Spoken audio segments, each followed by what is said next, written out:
Hey, I'm Sophia Miles, and this is the Legend of the Traveling TARDIS.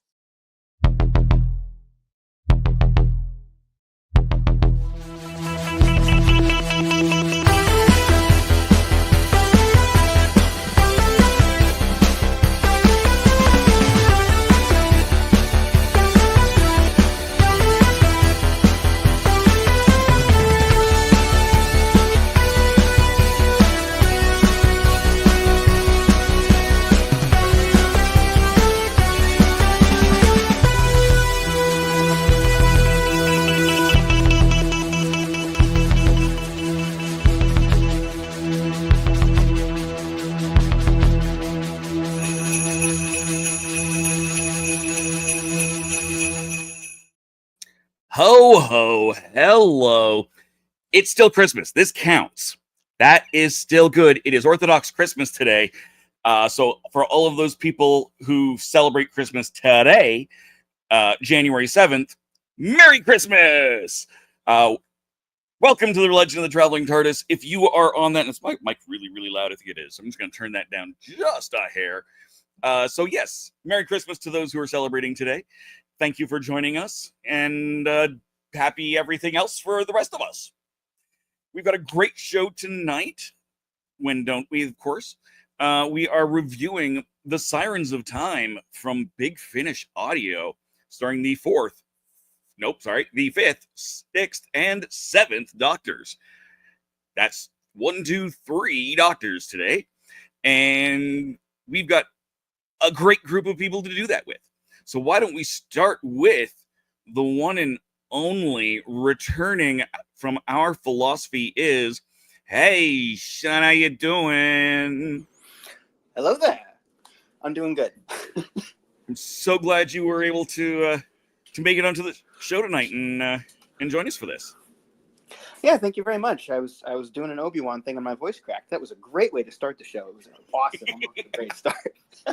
Hey, I was in the studio behind the scenes for 10, 15 minutes with my microphone turned down. I was talking to you guys, trying to, nope. Pop over to where Michelle was. Nope, nothing. Did you think we were just all ignoring you? Yeah, pretty much. Aww. But I mean, I'm used to that. I'm not used to that from. Christian, that happens all the time. When it's Christian, I'm lucky if he doesn't just boot me out of the show. But speaking of Michelle, though, we do have the wonderful hello there. Hello. How are you and the TARDIS Archives doing? I am doing very good. We are snowed in here in Virginia. Where I was at, we had like 4 inches of snow, which for us is a big deal. So, yeah, fortunately, we do have plenty of food, so we have not resorted to cannibalism yet. Silly children, and you're thinking that's real snow. I know. We're blessed. Because originally I came from California and we had no snow. So 4 snow, even after 10 years, 4 inches after 10 years, that's still a lot for us. I mean, 4 inches is worth noting as snow, I suppose. Yeah, it's not like it's just a dusting. It's not Vancouver. Vancouver, no. They'll get a dusting and shut everything down. Hey, Dan. It snowed, and then we had ice, and then it snowed again. Yeah, that is not fun. But I promise it is not my fault. Y'all were blaming me on it. Not me. I love you all. I don't want you to have all the snow. I want all of the snow and all of the cold to be here in a couple of weeks when I leave. That's my goal. I want to be sitting there in Christian's, on Christian's deck going, I'm loving this wonderful hot weather. Oh, look, it's blizzarding back home in -40. Sorry. But you can come back with a tan. Yeah. No, I'll be inside my whole trip. I'll be inside for 90% of it. Because you can burn really easy if you're not used to it. Nah, I'm not. I don't actually burn all that easily, but I've got MegaCon, Pensacon, Gamma Expo, SaltCon. The only time I'm outside will be when I visit Disney and some of New Orleans. I can live with it, but otherwise, I'll hide and just go. It's warm. I'm happy. All right, but enough of the talking about the weather. I will bring up the man with the deck that I'll be on soon, Mr. Christian Basil. Not a deck, it's a patio. I wish I had patio, a deck. Whatever. That would be great. It's nice. Well, you're in Florida. Don't you have a lanai? What's that? Lanai, wherever it's supposed to be. It's an enclosed porch. Yeah, I do. Yeah. So got the patio out in the back. I call it the patio. The lanai. I mean, technically, a deck is raised. Yeah, that sounds better than back. That's what they call it on Golden Girls. Oh, okay. But that wasn't real Miami, though. No. That was a cardboard cutout of a house. That wasn't real Miami. So, what's going on? Oh, no gazebo. No gazebo. Long story about that word gazebo out there with my HOA, but I will tell it on a later date. But Happy New Year to everybody. Oh, the story is hysterical. But Happy New Year to everybody. I want to thank Dave. I'll get this right one time. And all the team who came in on New Year, on Christmas and New Year's to do the episodes and the review for Joy to the World. Thank you so much. Again, HOA. Yeah. Hey, makes some great Reddit stories. Yeah, I wanted to throw in an acronym, be funny, and call it Hell on something. So I was just like, I can't think Hell on acid, in some cases. I'll call it HOA. Hey, Mr. Candyman, there you go. Speaking of Candyman, here we go. Segue. We got a panelists coming in today, and we are introducing something. Candyman. It's not Candyman though, but we're going to bring her on. And for those of you who've been going like, okay, when's the Who New News coming back? When we're going to talk about that? Yep, we're bringing the Who News back, and I want to introduce the lovely Gadget, who's going to be our Who Knew News correspondent. And I can find. And Gadget, what was one of the things that you asked me to do to for the Who Knew News? Something cool. It was something cool. Something cool. Dave, do we have something cool for her? Something cool? I mean, we could just do that. That's kind of cool. That's cool. That's kind of cool. But that's pretty cool. I think we can do cooler though. Here, let's try that. That was a spoiler.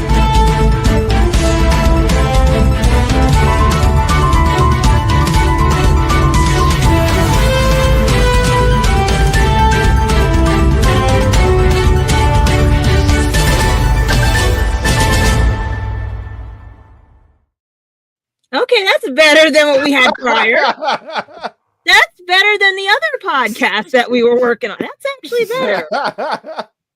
Wait, that one. That's actually pretty cool. I paid good money for that. That's a good one.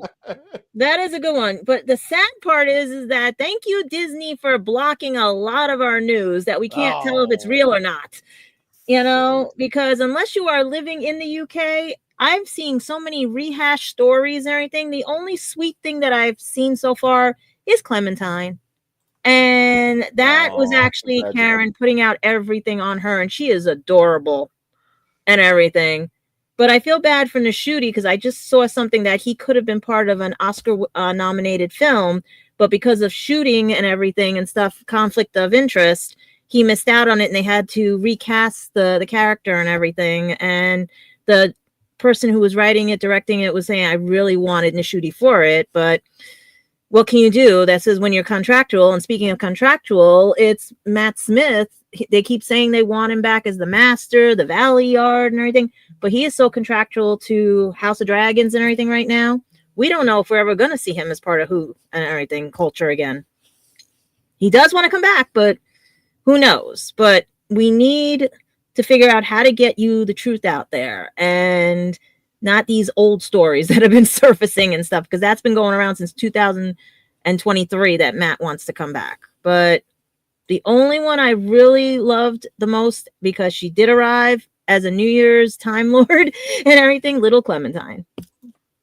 I'm trying to get for those who are not trolling the internet and who is Clementine. I know, but tell our viewers who is Clementine. Well, okay, viewers, if you have been living under a rock and you know your Disney, you know your Doctor Who and everything, this one actress has always been Karen Gillan. She, Nebula, and Amy Pond and everything. We have our little pond right there. She's the size of a planet. Isn't she adorable and everything? Yeah. Clementine. Even Karen put on her page a little song for her Clementine and everything. And that was like the best news, that the new year was brightened with that smile, you know? Oh. Mm-hmm. So congratulations, Karen, on getting Clementine. Congratulations. And I cannot wait to see that little Time Lord be part of Doctor Who lore also, because somehow that baby's going to end up on that show. I want to say for the record that I, too, was living under a rock. So thank you for informing me. I was like, I didn't know until her Instagram. It just popped up on when I was finger scrolling Instagram, and just boom. By the way, she's got a kid. She surprised everybody. That was like the greatest news for the new year. If you've been sad or anything, just to see that little light come into everybody's life and everything, I'm proud that she was able to put those pictures out without any trolls, without anything, and that everyone was welcoming this little angel. Granted, she's going to get a lot of presents now at these conventions and everything for Clementine, but I hope they're very baby-oriented presents, you know? Yeah, best of luck. That's awesome. Mm-hmm. I'm waiting to see if someone brings her water. Just get a whole bunch of oranges. Yeah. Imagine, I bet you somebody will crochet an orange onesie for her or something, you know what I mean? Or a Clementine onesie or a dress and everything. Or the cradle. Mm-hmm, yeah, all of the above. Would love to see the fans what they would do now, because we still have one more Who that hasn't dropped yet, and we don't know yet. I'm hoping she has a boy and everything. Jenna's in. Oh, Jenna. Yeah. I thought Jenna was a little bigger than when Karen. I thought she. That's I wonder if it's a boy and everything. If she's gonna have the boy, and then that would be so cute. You know. I want everybody to hashtag Clementine as the ultimate ginger. Oh yes, I'm waiting to see because her dad has red hair dark hair. coming in. Is that red hair coming in? It's I don't know. Dad has dark hair because if you see Dad looking like, you know. But I think the ginger might show because look at the little front on her, you know. These little hair clip, like a little stem and leaves. Make her little pebbles. Clementine bits. You guys, Little our bow. team single-handedly is going to manifest just a little ginger. Just a little ginger. I still want her to be a little Time Lord, you know. Let her come back as another Doctor, you know. We can see that. I mean, Karen was in there as a background, and then all of a sudden she became to the front ground. You know, who knows? And the baby is useful on many times because you know, here's Especially a baby. if Here's a teenager. You know, at this point, they could almost do a full season just cast with the descendants of the Doctor Who actors at this point. that could be. Doctor Who There's Space River Song Babies? as a baby. There's River Song as a baby. We needed a baby River. There's baby River. I thought that's where we were coming down to, like And half of them 20 will be years from from now. and half of the actors will be from the Peter Davis and David Tennant line. There you go. Oh yes, that's another. Yeah. It's already been A crowned. full family tree right there. Yeah. It just goes this way, this What's way, the this way, best this gift way, a that man way. could have given the fifth Doctor? A grandchild. Yeah. That whole thing's a paradox. Mm-hmm. Well, Yeah, one but- thing Steve Davis in an interview said it was really awkward to write the father of the bride speech because always the joke is, you know, a woman will look for a man like her father. Yeah. Who knew? Grandpapa. And that is the craziest thing. Kathy, Yeah, but what like- else we got in the news today? And then, like I said, with Nashuti, his scheduling conflicts and everything. Stan, that's so Yeah. bad. What did he do? Well, no, bring it back up. If that baby turns into a button, Oh no! I was waiting for somebody. Dan, you It know wasn't- somebody. You know somebody on the internet's going to grab that clip. Yeah. And At then, least, yeah. at least the child wasn't conceived in the Clementine. TARDIS. That we know of. Karen, how's baby Clementine? I was like, Or no, somebody will turn it into a bunch of clementines, you know? It was a lonely day in Blackpool. God. Congratulations, Karen. You're It Never is. mind. We're all on. Never We won. You know that we have 1 degree of separation from that family. So they're probably looking at us like, oh God. Oh, healthy we won is always a joy. Mm-hmm. and as Especially part when of we have Caitlin is on my friends list of Facebook and she's got she's got a new baby cousin now, you know, and everything. And as part of the Who Knew News, we want to thank everybody who got us over the hill again. There we are, 47,000 and closing. I on want to know who that 50 is 55. going to be. I do too. And they're probably in some place I will not be able to reach. It would be like, I'm over Not- here on the other side of the planet. Dang Exactly. it. What's his name? So yeah, please continue to like, share, and subscribe. Thank you so much for getting us to this goal, and we're hoping to reach the big 50 by hopefully the end of this month. Mm-hmm. So thank you all, every one of you, all 47,001 got us over the hump. Thank you. So thank you much on that. Now, everyone who's watching and who's subscribed, get your significant other and or kids Mhm. to also subscribe. And let's not hit 50,000 by the end of the month. Let's hit 100,000. And guys, we're live. So you got bloopers galore. Things can happen when we're live, you know? Yeah, Your exactly. friends, your neighbors, the people you may not necessarily like. You don't have to talk to them. You know, just subscribe them. Hack people's account. He Subscribe. just wants a plaque on his wall. That's We all want the plaque. Look, this- We all want the plaque. Hey, there's nothing wrong with bling bling in this Yep. world. Alrighty. Well, I mean, this is just We're gonna yeah. go over there with my awards, but I don't know if it'll fit in that space. So I'm Anyways. hoping when we do our Who Knew News that we get more accurate news because, like I said, we are so on lockdown because it is the start of the new season. Everybody's under contracts. Everybody's got now the new rules and everything because another sort of meta company decided to get rid of their third-party fact checkers. So we might be able to get more news out there, but we don't know if it'll be fact-checked. It's going to be based on everybody. So maybe we'll start seeing more Doctor Who stuff come out now that it's not been roadblocked and everything. Yeah. There you go. Anything's possible. All right. Well, Yeah. Dave, take it Yeah. away. Let's go ahead and review this thing. All right. So that's Yeah. the end of the news. Mm-hmm. Let's talk something a little bit older. When did Sirens of Time come out? I forgot to check originally. 1999. 1999. 1999.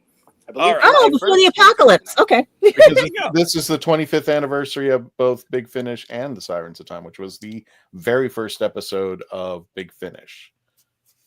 Nice. Of the Doctor Who Big Finish, I should say. Yes. Mhm. So there we go. And we had not one but 3 doctors in this. It was definitely it's an interesting thing. You can get a couple different versions of it. I noticed that in the app, there's actually 2 variants of it. And I don't know what the difference is because I only looked at one of them. But it is it's Big Finish, and we get multiple doctors. So let's look at it. Same process as all the rest. We'll do our ratings out of 5 Tardi and see what we go. And since Gadget made a laugh, Gadget can go first. What's your rating? Well, like I said, Big Finish, we need to talk because being dyslexic, I can't. I don't know what it is or anything, but this one got me confused even more. And even though the story sounded good and everything, I'm just gonna give it a 7 because the other 3 is because it's not made for a dyslexic. Like this one I had to download in chapters because it wasn't the full story to continue through. So I thought maybe that'll be easier. And no, I was like, the only reason I know certain voices is because I met certain doctors, but otherwise I'm lost. I didn't know where the hell they were half the time. And if it was the same person they were talking to or another thing, and then it went wibbly wobbly at one point, and I'm like, what the hell did I listen to? And my poor cat was even trying to figure it out too. I even sent them a video because it was like, we're trying to figure out, like, because it was just out of Thanks, like, Dave. yeah, it does not work for a dyslexic who needs to read and see things. Yeah. That's Gotcha. valid. But give us a number. So 7, you said. 7, yeah, 7. All Yeah. right. Well, then let's move around the circle and go with Michelle. What number did you give?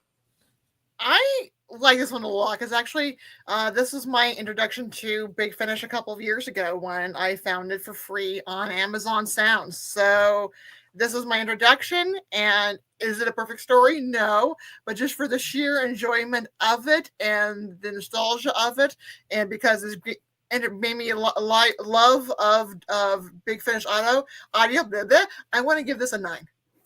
Okay, Wow. that's fair. What about you, Sean? What do you give this? It's out of 10. We're doing Yeah, we'll do out of 10. like TARDISes out of 10. Yeah, I think I would give it. I think I'm going to give it a 6 out of 10, a solid 6 or a solid 3 stars. And I'll tell you. So I had actually heard this one before. It was one of, I'm going to say I listened to this probably in 2015. That's when I was really getting into Doctor Who, because that's when it took off here in the States, like 2014, around that time. And I have to agree slightly with the earlier opinion that Big Finish can be a little hard to follow sometimes, because if you're not sitting there and just actively listening sometimes, and I'm not saying you weren't actively listening, but like, it's just, it has that quality of being a little bit evasive because things happen really fast, and sometimes characters can kind of sound the same. And the location, sometimes like the sound effects aren't super prominent in the mix. So you're like, wait a minute, what was that? Like I heard a big rush. What happened? Right. So I kind of think of this story a little bit, well, Big Finish in general, sort of like I think of Classic Who. Hey, Sean, I don't mean to cut you off. We're just going to do the numbers, and then we're going to go into the details about that. I don't mean to cut you off. I just no. I'm only partway through my master's thesis. How dare you?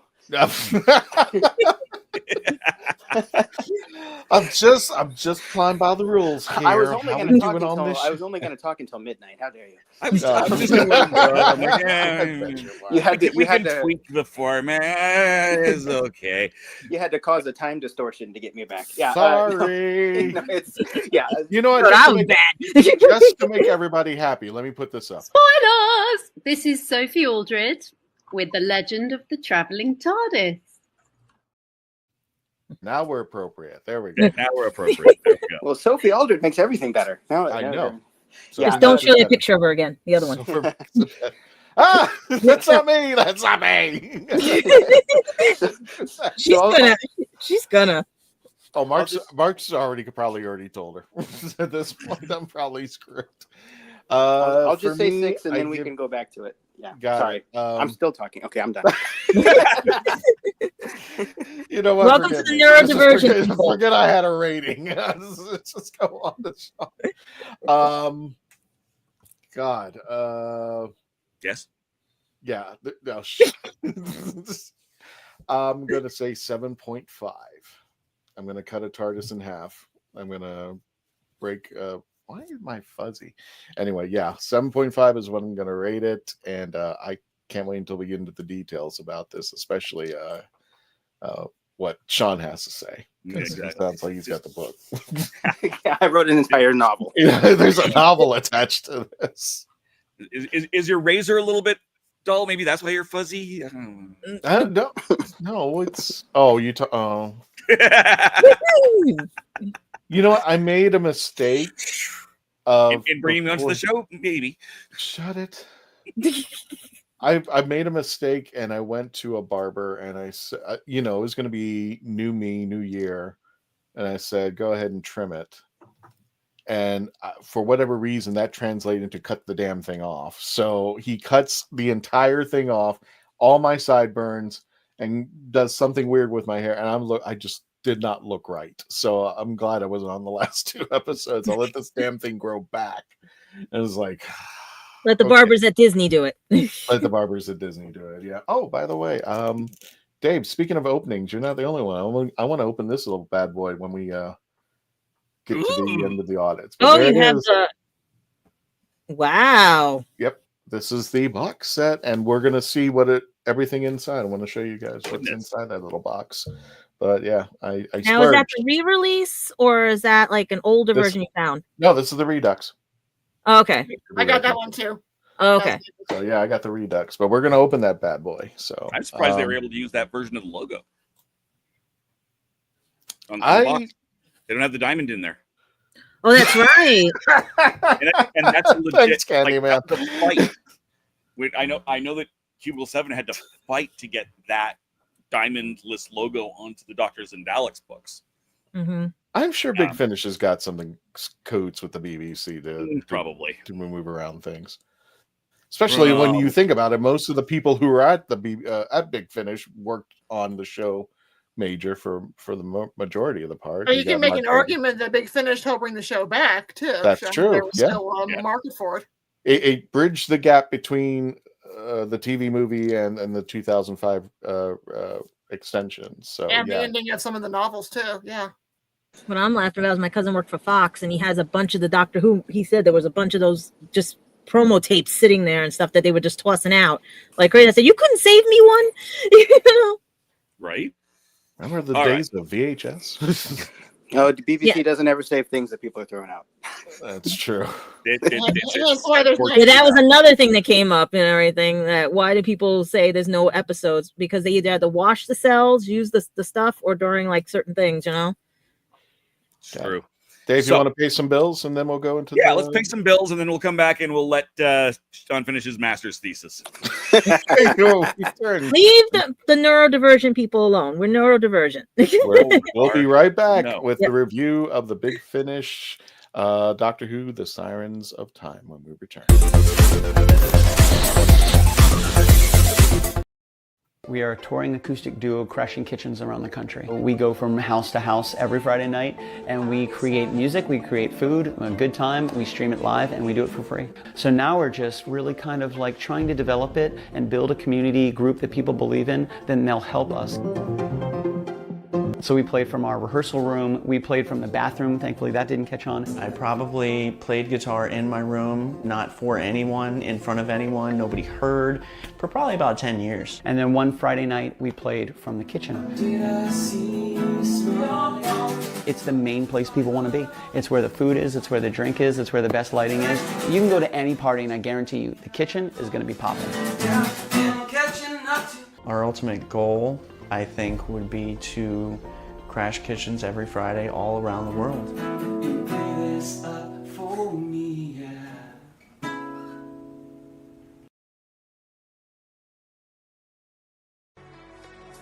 Are you a movie nerd? Do you collect VHS, DVDs, CDs, records, and so much more? Are you looking for clothing from 1940s to 2000s? Do you need cosplay or themed outfits? Come to Ducky's Vintage. We have it all for all budgets, located at the Oviedo Mall right off of the 417. Ducky's Vintage for those born in the wrong decade. Hello, I'm Nick Briggs, and you're listening to the Legend of the Traveling TARDIS. I say Traveling Time Lord. Do it again. Just do it again. Just for the count. Okay. Just for the sake. Go ahead, Nick. Hello, I'm Nicholas Briggs, and this is the Legend of the Traveling TARDIS. Dum dum dum. Dun, dun, dun. Oh. Dum. No. All right, so we are back. Stop right there, please. From the Legend of the Traveling TARDIS. I don't need a copyright strike because dogs start howling. You know. Yeah, exactly. I just had to say I'm running on I think 3 hours of sleep. It was one of those nights. But that's great. Oh, so, I know. I'm a little spacey. You had one of those nights, like teenage nights. Yep. Oh God. It was awful. It was terrible, and so I'm a little bit space cadet-y. So I'm even more of a lunatic than I usually am. Not that I'm not always a lunatic, but anywho, Sean, we interrupted you before here. You were saying you. Oh, can you guys? I can't hear Dave anymore. Oh, can you not? You can't hear me? You said you were, and then I didn't hear anything after that. Can you say that again? Oh, you. What were you saying before Christian? So, bluntly. Don't you dare.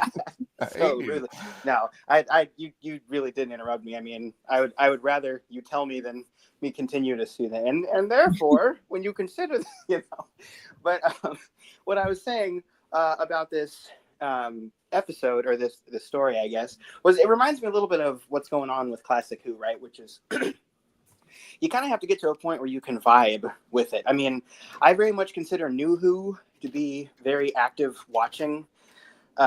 If you start watching Classic Who in the middle of a story, sometimes it all seems like a fever dream, right? Because you're like, oh, wasn't there something about a girl with something green on her head, and then that one guy caught on fire, and then they fell off the edge of a ship? Like that's kind of what Classic Who is like if you start in the middle.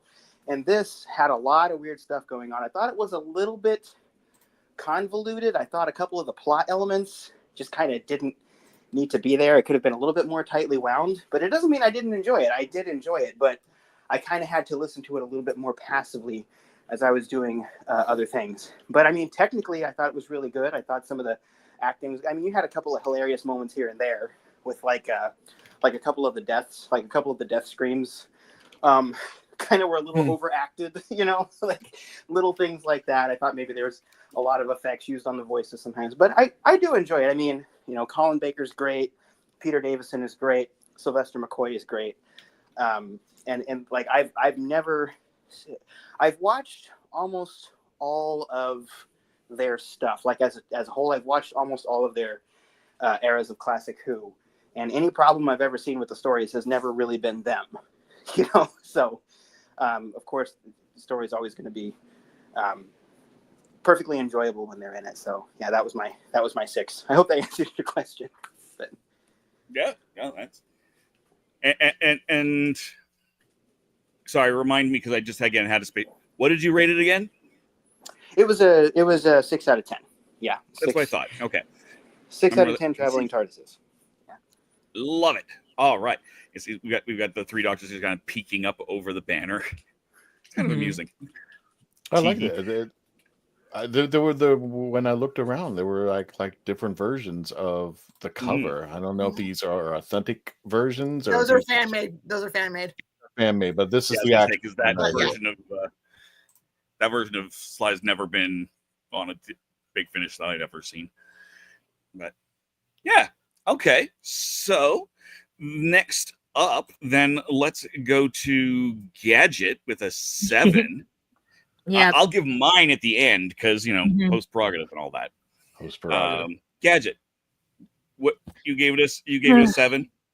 Yeah, like I said, I thought I'd try again because after the last one we reviewed, I thought maybe it was just the format, maybe it was an older format or whatever, right? So when I went to download it, it downloaded into chapters all out of order, and I was like, oh great, now I gotta get them back into order. Then I was like, okay. Then they were doing 30 seconds of the theme. 30 seconds. Like, this is crazy. And then when I finally could follow the story, I didn't know where they were, who was speaking at one point, and if it was the same girl that they were talking to, because they kept saying, you look familiar, and everything. And then at the end, I was like, was this all a time like on top of each other type of thing and stuff? And I'm like, that you had to go through that to have the ending happen, and then back to the beginning. And I was like, it went one of those timey-wimey things that was just like, yeah, if they didn't do what they did, they couldn't complete what they did. They couldn't open this up to let this one out, that out, and that they were supposed to do it because it was destiny, fixed time. And I remember the law with Doctor Who, fixed time, and I'm like, this and that they had to do. And I'm like, what did I listen to? There were some funny moments because they said they were floating on the TARDIS and the TARDIS exploded at one point. But, like, I didn't know who was talking to who. I just knew. So Sil was in one scene, Colin was in another, and Peter has that distinguished voice from when he was younger. Now it's a little closer to Sil's, I think, now and everything.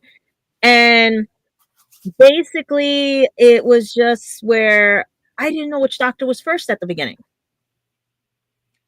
It just confused that out of me because, like I said, when I got to the end, I hear this guy talking, robotic talking.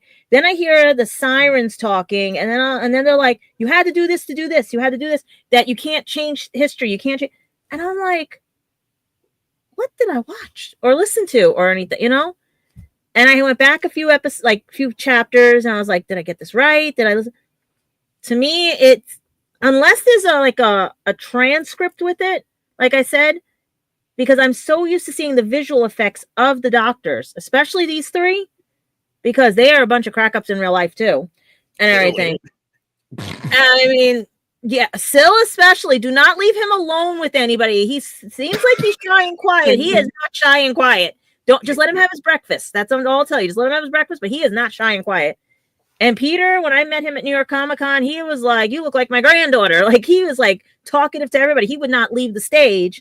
Colin is a big teddy bear, So that's what I'm saying. Like, I love these doctors, but this episode just threw me off for a loop because the girl sounded the same in every part. So I didn't know if they meant that as like that it's one person playing three parts or whatever like that. But I was confused, like which doctor was talking first, which one, or did they all cross into the thing, or was it this other thing that that was trapped in because of the Sirens and all that? I got lost. I got lost. Fair. That's why I gave it a 7 because it was interesting, but it just the ending said you had like the wibbly wobbly part of it. Yeah. Fair enough. What was the last one that we reviewed that you together? Because I don't that one with the red cover. So many of them. There was that red cover one. Me, you, and David. Mm-hmm. It was the three of us. What was that one? Multiple doctors in that one. I think that was the other one where it had Sylvester. Yeah. So I'll be curious to see what you have to say when it's not a multi-doctor story. See if that makes life easier the next one that you guys had said, I wanted to look at that too and see maybe if it was me, because that's more of a newer Who than an older Who and stuff. And I'm not sure, because I did have a Sarah Jane Big Finish story that was given to me, and I had the same problem with that one because of all the kit, like everything and stuff. So maybe it has to be a single doctor, or like I said, Big Finish, do something that can be maybe like what Christian has, may have the wording in it, and I can read along with it, I just for the record, since we kind of glossed past that, yes, the girl is the same person throughout all of them. That is the okay, so it was the same girl. Alerts, that's the twist. And don't feel bad, even the actors admit they couldn't figure out what was going on either. Yeah. Really? Okay. So that's what we're making sure, yeah. Being early on Big Finish definitely changes. Yeah, there's lots on the outtakes. There's a lot of jokes of Peter Davison going, "I have no clue what's going on. I'm just I have no clue." That's what I'm saying. Maybe because these are older, and then the newer ones, you know what I mean? Maybe I can understand those better, My question was, were they in the studio together when they did this, or were they were when they were filming together? They were here. In the studio. They were all in the studio, but now today they can do it from home. They just read the lines and then just said something to the fact that, say this whatever, or they'll have them redo it, and they can do it from home because COVID put everybody in the house. Yeah, they've come a long way with that. There are some great photos of the three of them in studio together doing the doctor parts, and Peter is wearing a Hard Rock Gallifrey t-shirt. Nice. Yeah, they've come a long way with that. And that's next. Because like when I was listening to it, I could hear like certain things, and I said, like, are they next to each other? Because they were feeding off each other, but it was almost like you could hear snickering. And that's what threw me off too. Like in some spots, you could hear snickering, and I didn't know what that was. I thought maybe that was the ship. I thought maybe that was the Moor. Like, were they in a Moor or something? I was like, I hear, like, like somebody following Syl. I was like, what the heck? Sometimes it's not super clear. And I'm actually starting to think, do you guys think I'm grading too harshly? Because I actually gave it a pretty positive review, but I graded it like more harshly. So now I feel like I'm a bad person. Please, you graded it the way you want. Right. This is your take on it, and you say maybe Big Finish will hear this and be like, okay, maybe certain people aren't like that focused like that. 1999 maybe was the original, Mark. Sorry. And also, they admit that they needed to do a big splash to continue to get the Doctor franchise. Right. They were going to do a Dalek story, but at that time they couldn't have the licensing agreements to the Daleks. They got it pretty quickly afterwards. So the next big thing to set off this company was we have to do a multi-Doctor story. And at that time, the Doctors who were available, who were willing to work and to do this, were Peter, Colin, and Sylph. Mm-hmm. I love this Big Finish trivia. You should do a spin-off just with Big Finish trivia. Like, you just tell us we've almost done that a couple of times. Yep.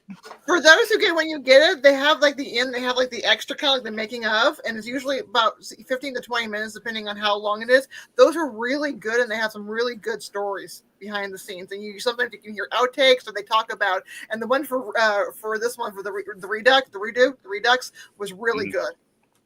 Yeah, I heard some of those for the Fourth Doctor adventures they did. There's also one that's available for free on Big Finish. It's called Talking About My Regeneration. Yeah. And there was a CD that was done for the Doctor Who magazine. And it has the actress who plays Charlotte Pollard interviewing the main actors during this. And you get some great multi-Doctor banter where they just pick on each other in the interviewing. I just had a realization that it's been that we're in January, that there's only a couple of months left before it's March again. We did last year's March. We did all Big Finish. I mean, it was all the Master, but it was all Big Finish. Maybe we'll do another March of the Master. Yeah, if Kristen will allow me to do that. It went so well last time. Master. Maybe. I still have that intro video. That was an interesting one. I will say that. It won't be the same Master. We've gotten through all of Eric's stuff. I'll have to pick a different format or something. But Missy, definitely the Missy. Yeah, I want to explore Missy. Do we know if they're doing anything with Sasha Dewan? Have they done that? They are. Yeah, they've already done it. I think they've done at least one with them. Yeah. And this year is supposed to be 13 and yes. Yeah. Oh, nice. And they're also going to finally release the Fugitive Doctor set that's been promised for 2 years and is finally coming out. Nice. They're working on Eggleston too and everything, trying to see if he'll do another big finish and everything. There's also that and everything because they want to bring a lot of the old timers back, and that's why I'm hoping the technology gets better as we go and stuff. Mm-hmm. Definitely. Well, speaking of Missy, Michelle, you're next up. Yes. In the list. So. And so I rated mine high just on the pure nostalgic level. Is it the greatest story? No. Is it the greatest story that Big Finish has ever done? No.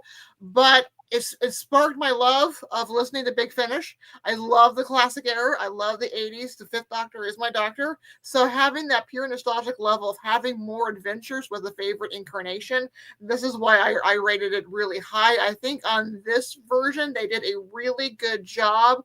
The first, we listened to it in a straight the way it was released. Each doctor gets his own part. This one, they did a much more cohesive editing where you have the scenes with the three doctors throughout the episode, 3 parts before we have the finale with all of them together. And again, this is where it really serves well the characters. The writing gets who the personalities of the doctors are. So you really get, I love that the Fifth Doctor is a little bit snarky. And you really get to see that in the Big Finish. We get to see more of a heroic side of Colin's Doctor that we don't always get to see in the 2 short seasons that he was with or was Rob with. And then we get to see more of Sylvester. We're not seeing the devious doctor, so there's more than just being a carbon copy. And again, it's just it's a lark. It's a fun story. It doesn't make sense 100%. No, even the actors admitted it didn't make sense. But then again, it's just so darn fun to listen to. Sense is overrated. It's Doctor Who. Come on, it's Doctor Who. I mean, and I will if you listen to me on other podcasts, I always joke is I cry easy. But one thing I don't cry so much is audio, and the one about the Cybermen with the Fifth Doctor, that one made me cry. Yeah, that's fair. So Christian, what about you? What about me? You've always got something to say. Oh, good grief! Well. Let me get the brainy specs because I'm getting to that age. There we go. There was a lot. Yeah, there was a lot of that I got over there. And the first thing that came to mind, if anybody wants to go on to this, the TARDIS translator didn't work too well. If you remember, because she couldn't. What was it? The Doctor, the Fifth Doctor, and who else was it? I think. Let me. Ellie? Yeah. Oh, Ellen. Ellen, not Helen. Helen. Helen. Yeah. Helen, yeah. Is it Ellen or Helen? Helen. The TARDIS translator wouldn't work for her, which I thought was kind of weird because it worked for him. He was speaking a British type style of German. And I thought that was a little weirded that Helen didn't get the TARDIS matrix, or maybe there was some excuse, but they had to at that time before we knew about the TARDIS translator. He had to be able to translate German, and there he was, talking in this British tone. But Helen couldn't understand a word, and I kind of liked, that they tried to do it that way. But the TARDIS was there; that was the thing. So I guess that at this point they didn't know what was going to happen in 2005. One of the things I did like that each of the doctors got their own theme music back, whereas the original plays the classic 1 through 4th Doctor theme. This one bounced around the other themes. So it started off with the 5th Doctor and then ended up with the 6th Doctor occasionally, and then it would eventually go over to Sylvester's theme. So it almost sounded like the Doctors had their own episode. What it was leaning in, the same way that a really weird, poor excuse. The same way when you watch the Transformers and you see the Autobot and the Decepticon logos flip, this is how I could relate to it. That their own theme was playing in there. So I thought it was cool that they had that going for them. I did like the fact that the CIA came back. I think there needs to be more of them. I don't hear them as much. I don't see them as much on TV, but I always consider them like the Torchwood of Gallifrey. They're the ones who always clean up the Gallifrey mess or do the things that, just like the Doctor, they're sent in, and when they see something bad, or what is it in Star Trek, especially with Deep Space Nine, Area 31 or whatever, that new series that's coming. 31, yeah. Area 31, yeah, they were the Area 31 of Gallifrey. It was like Gallifrey sent them out, but they didn't want to know anything about that, and kind of in the same sense of the Doctor. I really took a weird offense when the Seventh Doctor says to his companion, I can't remember her name, but he said, "It's better than twisting your ankle." I thought that was a take on Sarah Jane Smith when she twisted her ankle. Or was that Susan in the Five Doctors? Yeah. It's like, okay. It's like, that was a little bit there. And I got to agree with you, Gadget. It did get confusing at times. I actually had to rewind the episodes a couple times to find out where I was in the series. Because if I'm not mistaken, Michelle, I did get a little lost in the original Sirens of Time. But when I heard the Redux, it sounded like it was more fine-tuned, and the sound effects were a little bit better for me. It is. They said that they went back and then they cleaned up some of the master tape, and then they redid some of it. Right, and then it felt like it was more linear. It felt like, especially with the theme songs. And then it was, oh, well, by the way, the Fifth Doctor's coming back, or the Sixth Doctor's coming back on that one. It didn't sound tinny, right? It didn't sound, exactly. Yeah. Well, Nick Briggs says that he should have done it in the everyone gets their chapter versus being a full block. But at the same time, this is what they had to do to basically get the whole thing off the ground. I only wrote this on the side over there, but I said every time we should have a shot game where anytime somebody says the Kurgan Wonder, somebody has to take a shot. It's just like saying it like, how many times have they said this? For once, I think it's Sandloff. For a brief moment, I hadn't heard this in a long time. I did hear the Sirens of the Sirens of Time a while ago in the original format, and then I listened to it again to hear the difference between the two. I thought in the original, Sandloff was the master. Okay, so I wasn't going nuts. Okay. No, they didn't have the right master. Well, that was the direction I was going with that, because that's what he sounded like. He was all tied up and everything, and the way his attitude came out, it was almost master-ish. But I do have a question for the panel. Hang on one second. Maybe he has a question for the panel. I got a question for the panel, and this is something that I've long asked. Do you think the Doctor's compassion is his strength or his weakness?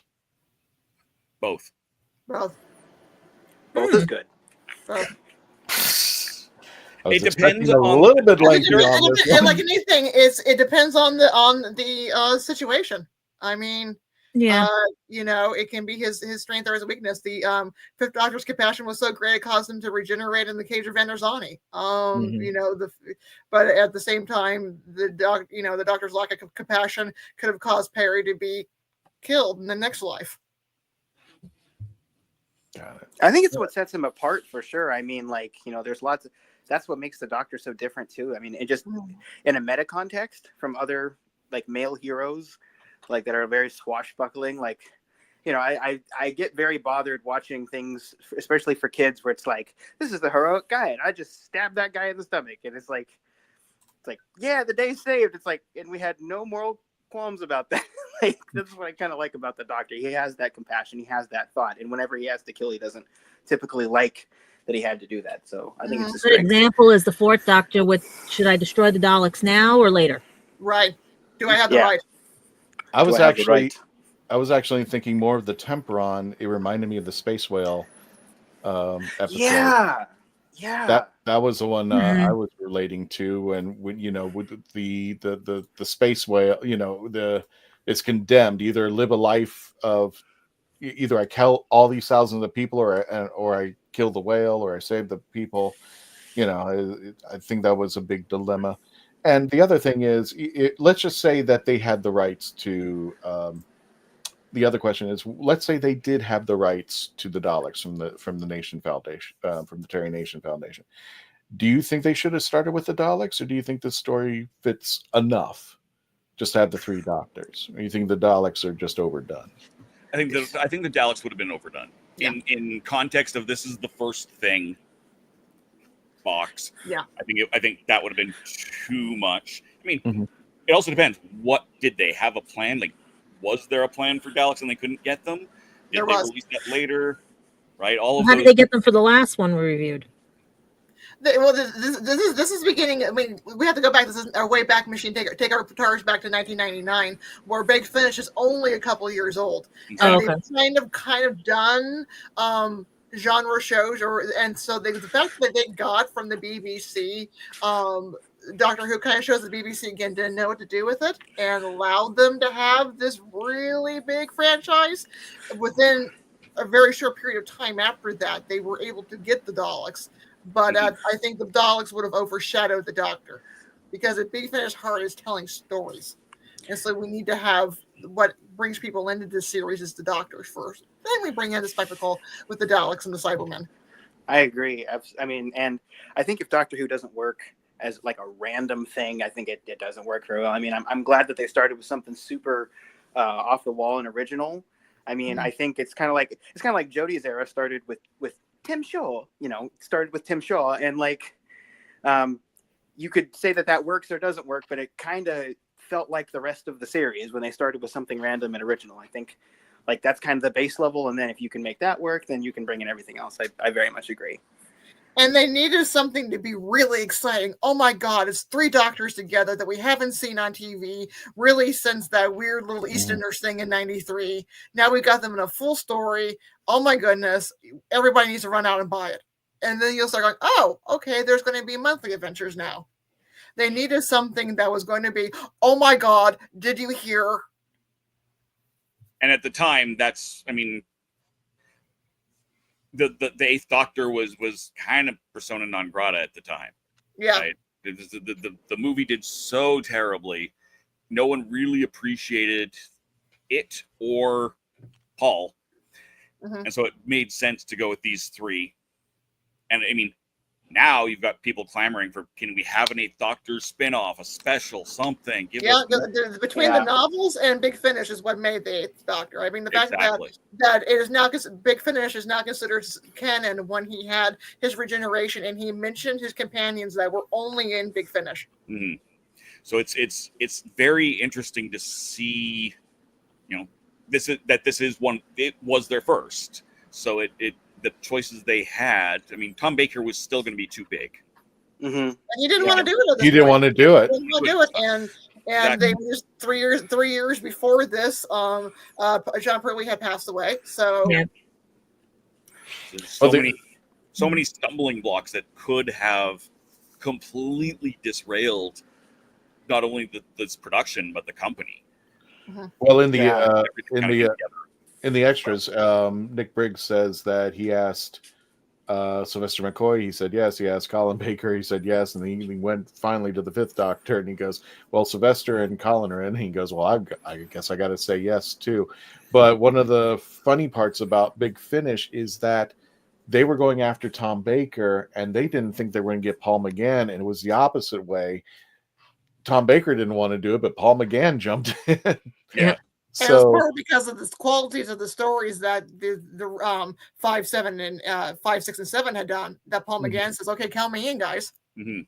Because it did him justice after the movie. So yeah. I was kind of wondering why they didn't. Oh, I'm sorry. Go ahead. No, you're fine. I just want to answer, and then we'll get to you, Sean. There. I just want to answer Roger's question. They're not the Shadow Proclamation or the Papal Mainframe, right, Christian? No, they made their first appearance in Genesis of the Daleks. It was, I forgot the guy's name, but at the very intro, he's talking to the Doctor about taking out the Daleks forever, taking out, and that's where the two wires comes in. The CIA made some return in the Big Finish. I actually listened to Gallifrey episode, which actually has Juliet Landau as the third Romana, and the CIA do come back in. And for those of you who are not familiar, or just it's called the Celestial Intervention Agency. And like I said, they're kind of the Torchwood of Gallifrey. When Gallifrey doesn't want anything to do with it or thinks it's not in their value system, in the same way that the Doctor would send out Jack Harkness to do something. It's like, oh, I can't shoot that, but Captain Jack would go out there and shoot it. The CIA was something. I actually had a bitter debate, Michelle, that I actually mentioned the CIA in a chat room, and the kid went off on me. He's like, he doesn't work for the CIA. And I said, yeah, he did. Just not the one you're thinking. Not the evil one. With me. What's that? Not the evil one, but well, technically, I think they're both evil. Yeah, I'm sorry, I Sean. refuse to comment on the grounds that I still have to get across the border. Okay, Sean, go ahead. I'm sorry. Go for it, brother. No, you're fine. I was just kind of like saying that was interesting because I was wondering why Paul McGann wasn't like snatched up for the first one, but I guess that's like it was very early after the film. Like the film was '96, right? Yeah. Mm-hmm. So this was 3 years later, and probably. The three Golden Boys, they were more like canonized and respected at that point. So they probably, not that I don't think Big Finish like snubbed him or anything, but I understand why they would probably want to start with like, that legitimacy of, okay, these are some of the Doctors that like you guys have known for longer. I get that. But yeah, Paul McGann, we still need more justice for Paul. Like, everybody start the hashtag. Yeah, justice for Paul. I think I think it just comes down to also one of the things I've been toying with is the idea, and I think I can speak, Michelle, on this one. I gave it a 7.5 25 years later. I'm curious what I would have given it if we did our podcast in 1999. I guarantee you that would have been like a 9 or a 10. I don't think I would have cared. I'm like, oh my God, Doctor Who's back. I want to give it a higher rating. Yeah. So I'm always like thinking when I made my call on 7.5, I'm like, am I doing this because I have for a better term, the privilege of hindsight? It's been 25 years and all this Big Finish stuff has come out and it's gotten better over time. The sound effects are, the technology and the sound have gotten so much better. And the Doctor Who Whoniverse has just exploded. I mean, we've got the Paternoster gang. We got Jago and Lightfoot. I mean, it just keeps going on and on and on. But everything started with this little thing, and I just gave it. This was the kid that started it all. And I was wondering, maybe I would have been more lenient if it's kind of like basing Babe Ruth's game on his first day hitting the ball. I'm like, I don't know. There's another level to that as well, in that there was not at that point in time a lot of audio drama happening. Yeah. There was some, but not a lot. So for them to be a profitable company doing it and getting any of this off the ground is they thought this was a one-off, actually. Yeah. I used to produce audio dramas. It's a lot of work, even at the small scale, but these, as a resurgence didn't really start clicking in until, call it, mid 2000s, maybe even 2000s. 2007-ish is right. As podcasts were really starting to take off, was kind of where it really started to pick up, right? Because there was an easier distribution model. You didn't have to sell a physical CD. It was a little bit easier to record remotely by that point. Whereas when 99, really probably 98, let's be realistic as far as production times, this was insane to be able to do this and to do this as well as they did. The fact that it does hold, like, I'm pretty sure I don't have the Redux download. I think I have the original that I was listening to. And it is, for the most part, perfectly listenable quality-wise right now. My biggest complaint, since I'm up here, I gave it a 7. I have a similar complaint to Gadget in that I find that Peter and Colin sound very much alike at this point. Sylvester is, you can't, that no one rolls those R's like that. Mm-hmm. You can always tell when it's him, but those two occasionally I'll wait. And I had the same problem last time. I got in previous times when they've been on there. It's gotten better over the years as they've kind of fallen back into their characters to a lesser extent or a greater extent, I guess. But this is a great first outing, and I agree with you, Christian. If this was, if this was 99, would I have given it a much higher rating? Very likely. I didn't. And again, for someone who is as big of a fan of Sylvester as I am, I did not click with his chapter. The first chapter just kind of went in one ear and out the other. Whereas the U-boat, we're doing 5 on a U-boat, and it's the Germans and all of this craziness going on, and all of that, and you start seeing, you don't even, unless you're a history buff, you're gonna miss some of the Easter eggs that they open later with them. Oh, they didn't sink, the ship, which meant this, that, and the beginning of those dominoes falling. You just didn't catch it, or at least I certainly didn't.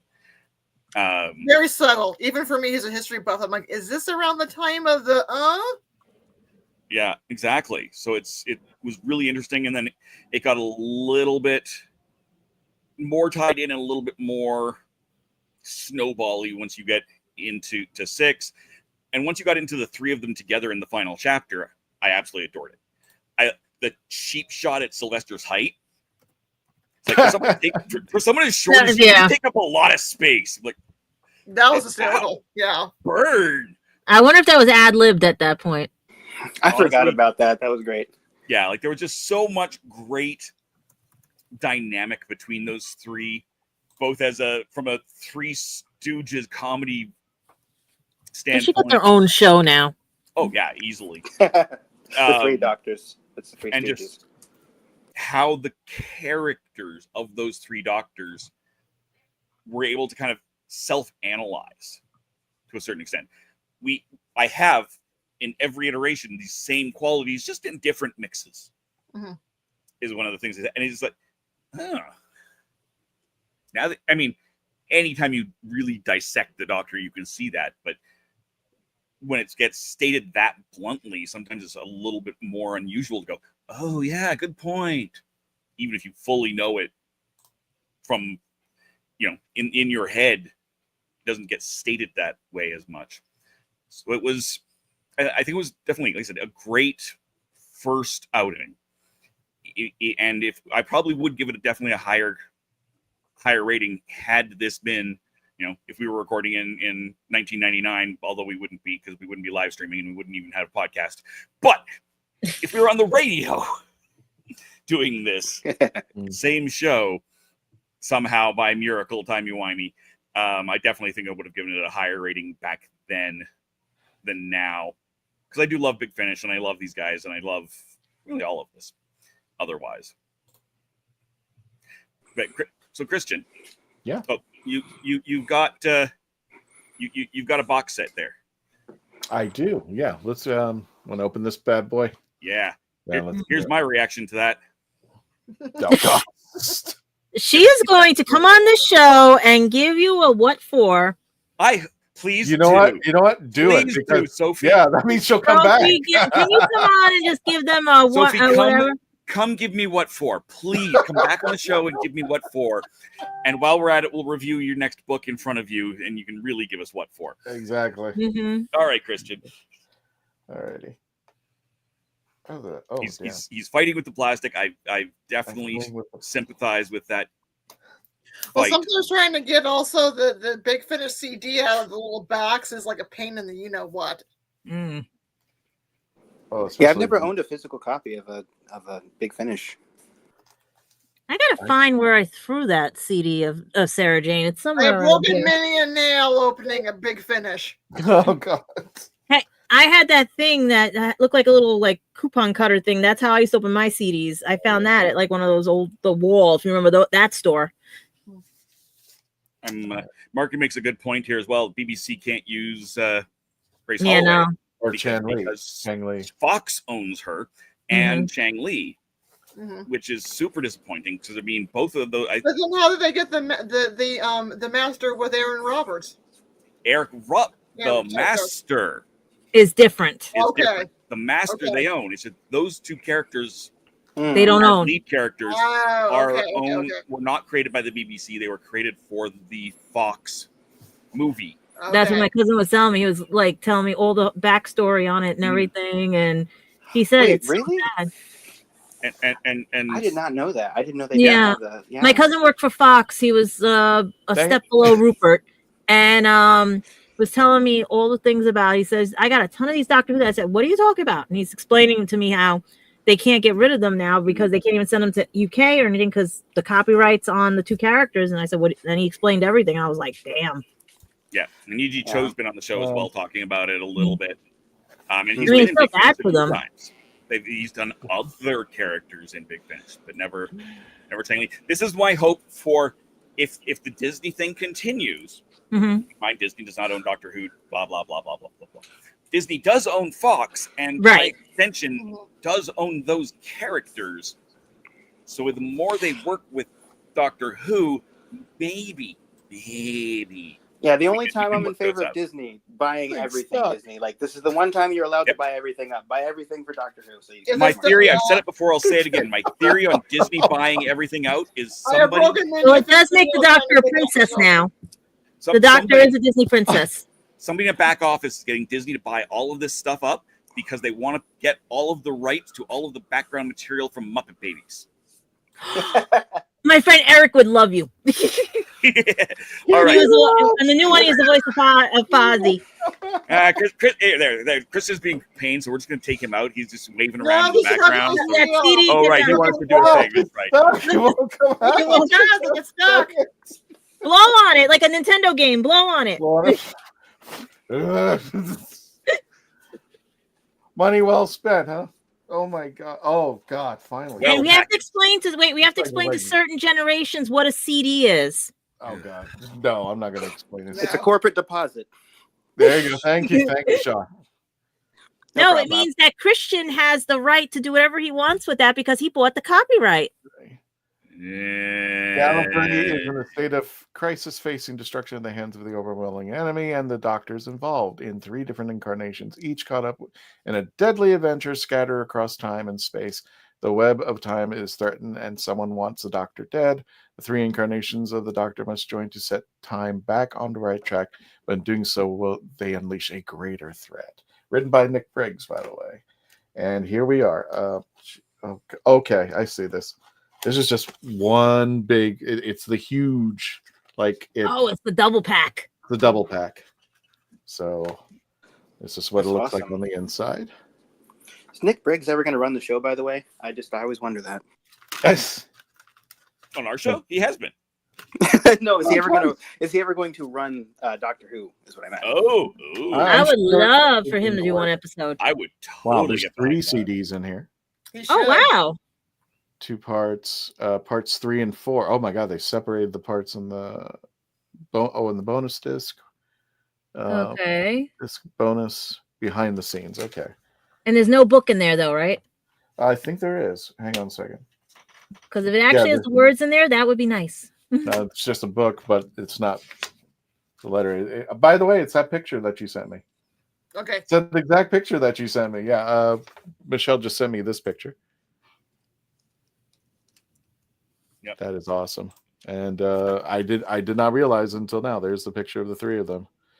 See, now if they had put the transcript of there in there, that would be really cool to read along with it. I'm surprised you Yeah, that would be nice. Kind of like how they include the lyrics to songs in some CD, liner notes. They should just maybe it's that generation because I was raised on those storybooks where you put the record on top and you pulled the thing and it was goofy going through, you know what I mean? And you read along like those stories, or it had a little, I gotta find it. It was a little grayish, tannish color thing with a disc on it to read Snow White or Mickey and the 3 Ghosts and everything. You put it on and it would click from Fisher Price.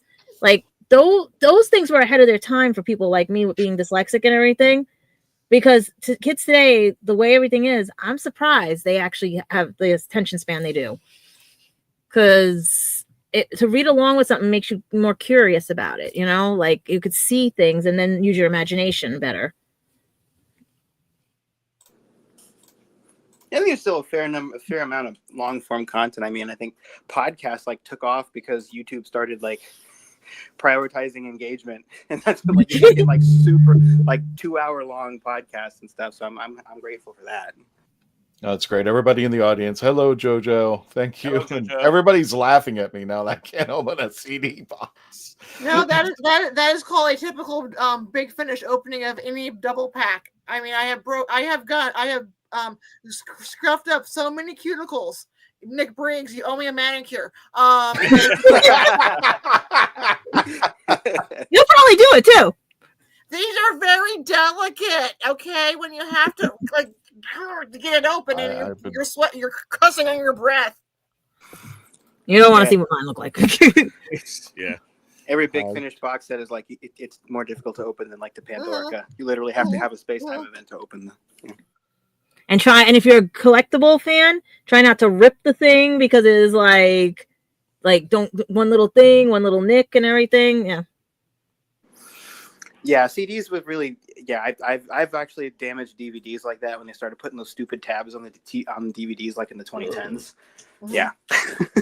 I just hate it when because I have a ton of like the Big Finish CDs, and those CD boxes break so easily.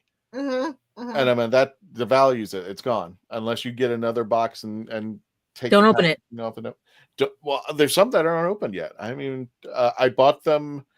I bought the audio for the app, so I wouldn't open them. But it's just like, you know, I want one day and maybe have the people sign it. By the way, my friend here, Jojo, there she is. Jojo, do me a favor. Put your link from TikTok on here.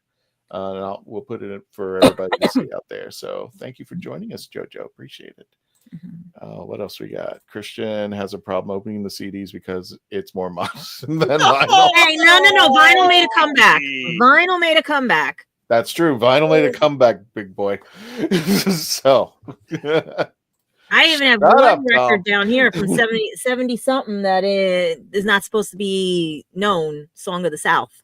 I actually have a mint condition Song of the South.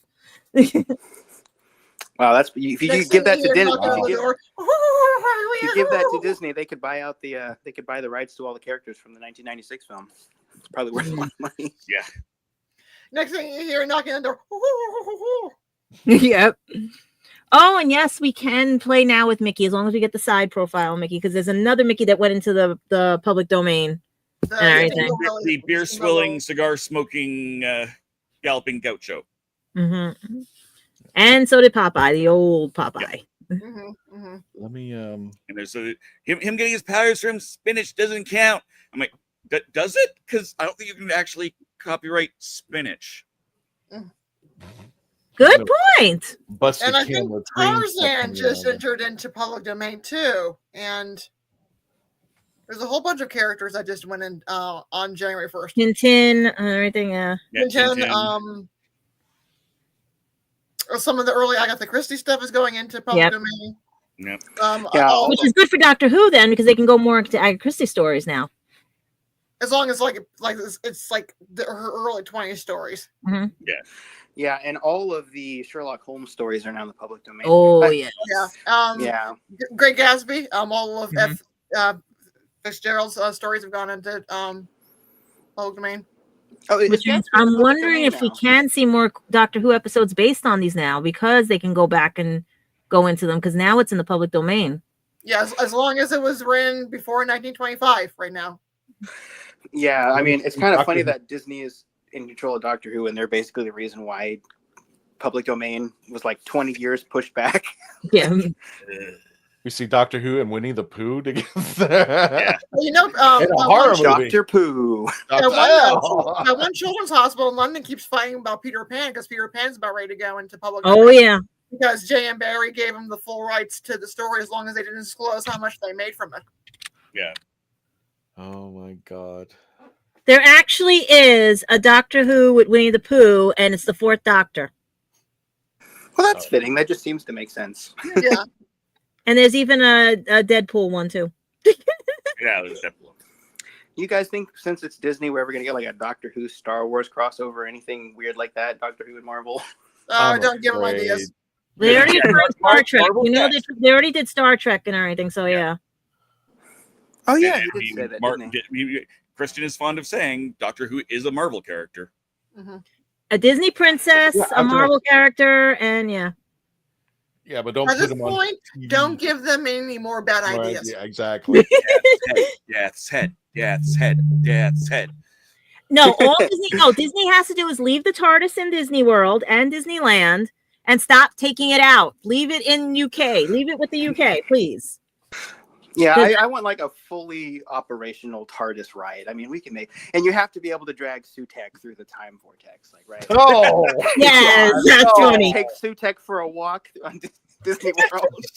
Honestly, they could just revamp the Guardians of the Galaxy ride. Oh. It wouldn't actually be that hard. That'd be bananas. Drag a dog with a magic. And it is connected because Karen was part of Guardians of the Galaxy. So yeah, it is a Who connection. Yeah. Yeah, they need to put us on the panel. You know, and you have to have Shooty. Shooty has to be on every ride. He has to stand there and go, "I'm bringing death to death." He has to do it every single ride. That's his job all day. I've always said if they're going to do a like a roller coaster ride, something, you should be able to hit a button and push and gives you the audio of the Doctor as you're riding here. You can hear the third Doctor on the adventure, and then next time you can hear the fourth Doctor. Next time you can hear the 10th Doctor. I mean, I just thought that would be cool. Since the Doctor Who experience closed down, there's no way to do something like, you know what I mean? Because that was interesting. Disney has the means. I'm sure they have the budget they really wanted to. But I get people to the park. I mean, you know, they're trying to fight with Universal right now. So I mean, you know, because technically the Simpsons has to migrate over sometime soon. Yeah. All the fighting all the time. Mm-hmm. Am I having a heartbeat? Or am I Someone's alarm's going off. Got nothing here. It's the heartbeat of a Time Lord. Is that you, Sean? It was not. I wasn't going to say anything, but I checked mine. I checked mine. It was not, in fact, yeah, mine. nothing's on over here, and I've got the microphone low. It's Disney tapping the wires. That's right, Disney's on this. Yep, we're being watched. Hey, Disney, if you want to buy this, it's cheap. So I did have Go ahead, Sean. So I meant to ask this earlier, but we kind of moved on. But so was this story?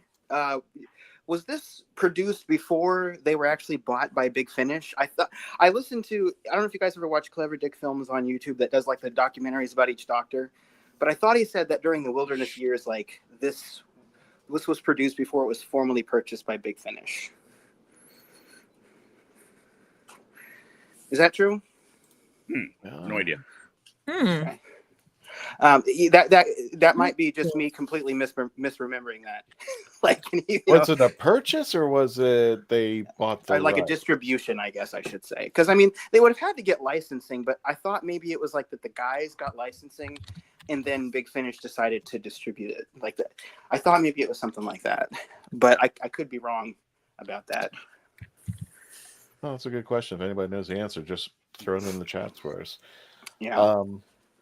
One of the things we didn't address, and I feel so bad about this because my head was about to explode, but this was also Maggie Stable's intro into Big Finish. If anybody knows Maggie Stables, she played, God, what was her name for the Sixth Doctor companion? Evelyn? Evelyn Smythe. Yeah, Evelyn Oh, Smythe. Really? Yep. Oh, okay. I remember her. She played Ruthie, and I was just like, that's kind of why I dropped my score, because I was like, Ruthie, get that. Was the most annoying character, and I was like, oh God, it's her. I don't want to put Maggie Stables down for this. Was she in a Jubilee? Because Jubilee is like one of my favorite. I believe so, if I'm not mistaken. Yeah. They play an old audio of her in there going, somebody calls up darling, I got a idea you're gonna play like this crocodile something character. She's like, sign me on. Yeah, did you guys think that this story was kind of like a more serious version of The Chase? Like this, like with the have you guys seen The Chase? first Not in a Doctor? lot of years. No. It's a ridiculous story. I mean, it's got Daleks, it's got the Beatles, it's got like, a bunch of guys doing a very bad Southern accent. Sorry to those actors. And like, it's the British. Daleks. You just cannot do Southern accents. Don't even try. Yeah, no, try. It's. I mean, and by Southern, I mean like American Southern. Like, Yes. they're doing the that's whole. what I mean too. Yeah. So like, and they're like it's a ridiculous. It's actually the departure story for Ian and Barbara. And it's like the Daleks are chasing them through time for like some sort of distortion thing, and they end up on a boat, and they end up like in like the wilderness, and it kind of reminded me of this because I'm like, okay, now we're here. It kind of reminded me of like a less silly version of that. Ironically, that was also going to be the third Daleks movie with Peter Cullen. Oh, really? Yeah. That was the plan for the third. Yeah, because it was Doctor Who and the Daleks, and then what was the other one? Yeah, 2000 something. The Dalek Master Plan. The Dalek Master Plan. Mm-hmm. Yeah, the chasing something. We've definitely done some. We should go back to that one of these days. We never did finish our doctors. Sean, we did it. We actually, I don't think any of you, other than, I don't even know if Christian was on those. Were you on those episodes where we kind of regenerated forward from Collins? We did a handful of episodes where we went, what if the Doctor, the movies in its own timeline with no rules to the. Yeah, I was there. I forgot the person. Who would you like to see as the next Doctor? And If the one after that. Mm-hmm. If Cushing could regenerate, what would be the second Doctor? Since it's okay. We did at least 2 episodes on it. I think we got up to 6 or 7. Okay. We'll be there. It'll be another 3 episodes. Easily. And then we might get up to New Who. Yeah, see, I never finished the Cushing movies because I knew I started to watch. What was I saying? I was saying Cullen's. Well, I just thought they were kind of weird, but I mean, like as far as alternate Doctor Who timelines, like I have like a whole thing about that. I still don't know why we've never had like a Doctor Who animated children's show. It just seems like so obvious when the Doctor. We almost did in the 90s. We almost did. Yeah, I mean, I have Scream of the Shalka on DVD, and I unapologetically. Well, you've seen the anime, right? Huh. Thanks, Mark. There we go. Doctor Who and the Daleks and the Invasion Earth 2150. So I will go and shred my geek card for saying Cullen's not Cushing because I'm an idiot. You've only we could get the year right. You're fair. Yeah. You're fine. You have an excuse. That's fair. I messed up Eric Roberts' name. I called him Aaron. We're all good. Yeah. Okay, so we are hitting the 90-minute mark. Gotcha. And we could keep rambling forever, I'm sure. We do. But we should not. Well, but I got an announcement. First of all, I want to show this again because Faith really knocked this ball out of the theme park out there. So, she's got it in the description for this episode and practically all the episodes. She does the thumbnails. You can check her site out, but especially on the Instagram at 101 Cosplays to see. Faith is an awesome job, but she really nailed Joy hard. Like I'm like spitting image out there. Speaking of which, you're going to see Dave, Faith, Jessica, and myself at MegaCon. It's just around the corner, guys. I mean, if you haven't gotten your tickets yet, do so. MegaCon. Let me get the dates back up. It's January 6th through the 9th. January? Yeah. Sorry, February 6th. Yeah, it's right around the corner. It's that close. So, yeah. You said Aaron Roberts, so leave me alone. So, MegaCon will be taking place February 6th through the 9th, all four weekends.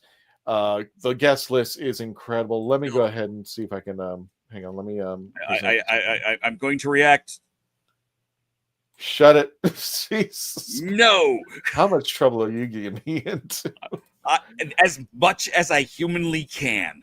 I know you could. Let me share screen. I hope this works. There you go. Did that work? Yes, it did. Okay, cool. So I'm at the guest list is off the charts as far as I'm concerned. Millie Bobby Brown from Stranger Things. Of course, Matt Smith, Ron, all the Howards. When I say all the Howards. Ron, Bryce Dallas, and Clint are going to be there.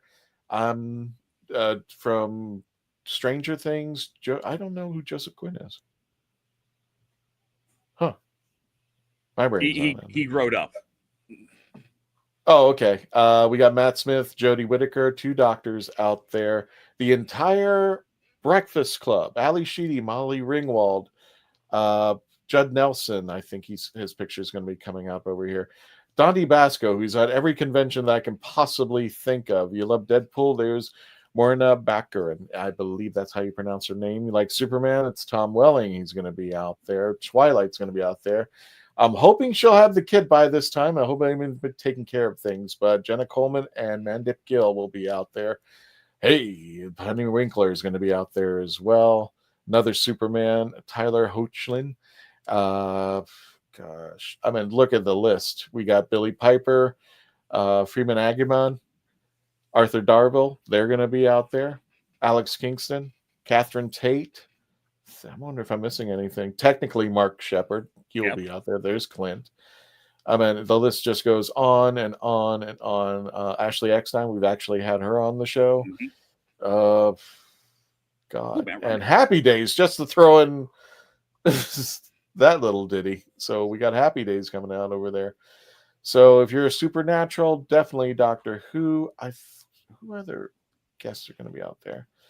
And we do have 2 panels that we'll be hosting. One is going to be a cosplay panel, and the other one is going to be Who's Your Companion. We'll get more details as we get out there. But meet the stars of Smallville, meet the stars of Superman and Lois. They already ended the series, didn't they? Of Superman and Lois, right? Yeah, they did. Yeah. I heard it was I heard it's like get your tissue box out. The group of the Flash, of course, the WHOniverse out there. 6 actors. Oh, they don't have Alex and Donna out here, so we got 2 more to settle, guys. You're behind on your website. So there you go. We're going to be out there June 6th and 9th with the Dalek Builders of Florida. Get your tickets now at MegaCon. And yeah, Jojo, that's a crazy lineup for MegaCon this year. I'm sorry, I'm going to be missing it. Yeah, it's okay. We'll have tons of pictures out there. Don't forget to put your link on here, Jojo. So the week I leave from Orlando, take another week back and get Tom out there. I've been telling him that for ages. Fig, I'm stuck in Colorado. I'm sorry, Candace. No excuse, Candace. I am driving from Alberta. He's driving from Alberta all the way down to Florida. Go figure. I'm stuck. Safe travels, my friend. And Joseph Quinn was so big in LFCC, it causes so much problems because the oversold the photo he played Eddie Munson. Oh, wow. He looks really different. Jesus. Okay. Got a nice haircut and trim. And there you go, Jojo. It's filtered. My link is there you go over at TikTok without the space. So she put it out there. So, guys, who wants to go first? Where can people find you, Gadget? I'll let you know when your audio comes back on. You can let people know when the audio. There we go. There we are. Okay, the audio is bad and everything. Yeah, you just throw a stone, you find me. If you're in New York City, you can find me. Bronx, New York, and everything. I'm always spotted at the DMV and everything. Please, it'll make wonderful fun there, everything and stuff. But you can find me on lulu.com with my books and everything. You know, Dungeons and Dragons for kids and adults, and my trip to England when you guys want to find out what happened and everything, you know. But yeah, I'm around and I'm working on trying to get to some of the conventions. I'm trying to get Anime NYC since I missed the last pre-sale. I'm hoping to get this pre-sale coming up in about a week or so and everything, because it's hard. I'm gonna be honest, when you're a caretaker and you want to do these conventions, and I really wish I could be with you guys next month, but that would mean I would have to win a lottery ticket. And Jojo says she needs your books. So where could she find you? Where she could find your books? Oh, lulu.com. Sometimes Amazon has them and everything. But mostly lulu.com. And especially this one, if you have dyslexia and autism, I designed this because I could never play certain Dungeons and Dragons games or Magic the Gathering. And I've designed it in such a way that you can actually help. Like, we had our junior dungeon master who had autism, and he won the game over a regular person and everything. And it's all self-explanatory. And there's supposed to be 3 more books coming out once I can get them typed out. Sean, where can people find you, my friend? Thanks. Yeah, they can find me on YouTube at Our Philosophy Is, and I make some Doctor Who content. It's not all Doctor Who content, but I have 2 videos in particular I'm pretty proud of. One is called Some Thoughts on Genesis of the Daleks. I made that one relatively recently. And I also made another video where I rank all the Doctors, not by how good they are, but by their charisma and by their riz. So if you like fun, ridiculous things like that, you can find me at Our Philosophy Is. We definitely do. Michelle, Yeah. Where can people find you? I am available on Facebook, Michelle of the TARDIS Archives. Also, my book Haunted Fragsburg is available on Amazon in the US and in the UK. Gotcha. And Dave, where can people find you? Wait a minute. You can find me on therathole.ca or the rathole.ca, depending on what platform you're looking at. There's my YouTube right there. I may or may not be live later today with a little bit of the Night Cage. Depends on how I feel. I've been trying to stream it for a couple of days, and it hasn't quite worked. But that's one of the games I opened up last week on the show. You'll be able to find me at MegaCon. You'll be able to find me at Pensacon, Gamma Expo if you're a gamer type. SaltCon outside Salt Lake City. I'll be all over the place, and I'll probably do a couple of lives. I'm working on a show called Any Night right now. I'll see if I can do something from the set there. That'll be my next few weeks. But other than that, you can also, of course, find me here most weeks on The Legend of the Traveling TARDIS. Oh, yeah. Candace, I think, what's the name again? I think Candace is addressing Gadget one more time. Yeah. Sorry, guys. You're famous today. I'm sorry I took the limelight. But I'm freezing here in New York. It's like -3, guys, and everything. That's a fake fire back there. This one is the unofficial guide for kids and adults under 10 and a few adult, whatever. It's on lulu.com. This is about Dungeons and Dragons. And like, if you have autism, dyslexia, it's a good book. Like, if you just want to get your feet wet in playing the games, I even have templates in there. I have all these other things. And there's a junior dungeon master and a regular dungeon master. I broke it down that way because with my neurodivergency and the way dyslexia is, I could never play. And it hurts because I love strategic games. I love like escape rooms, everything and stuff. And this, when we tested it, came out really good and everything and stuff. And there was supposed to be 3 more books based on a certain doctor and another one based on a certain starship and everything. Because this one's wizards and metallurgy. And we go into about metal things. And like, you have to follow the story in there. This one is about my trip in 2016 to find out if I actually found true love or not by going to Copley, Newcastle, UK. And I got to go to the Doctor Who experience, but because of copyright, it's written a different way in here and everything. I got to see certain things, but at the same time, if you guys read it, you'll either know if I found true love or not, but some people can guess right away and everything. But it ended up being 408 pages of my story and everything. So if you're in for a good read, it's almost like having 3 books in one and everything, because the way I broke it down and stuff. And it's pretty good. And they're both at lulu.com. And if you want, this is the title for this one by like that. And again, this one, same thing, author. And then if everybody can take a screenshot and everything. But yeah, lulu.com has them mostly. And there was going to be a photo book of the trip and everything too. But like, life gets out of hand and everything. So hopefully I'll have the photo book to match Copley. And like I said, the 3 other books once they're printed out and everything. Today's show has been brought to you by Gadget Book. Everybody's interested. Michelle, do you have anything? definitely getting the official D&D guide first. Well, there you go. Okay. There you go. Yeah. And I'm sure Candace is definitely wanting that. So, and then, like, does Michelle have anything? Also, her books and everything? Because I like her books too. oh no, let's just keep going. Let's just make the books. Okay, and everybody, don't forget. Thank you so much for getting us over. What was it? 47,000 YouTube subscribers, and recently we just got an over 76,000 Facebook. God, I love you guys wherever you are. Thank you so much for supporting us. Don't forget to get your tickets at MegaCon. We're going to be joining forces with the Dalek Builders of Florida, and we're going to be at the community center together with all 8 celebrities. Anybody taking bets on which ones are going to kick it? I mean, kick it out.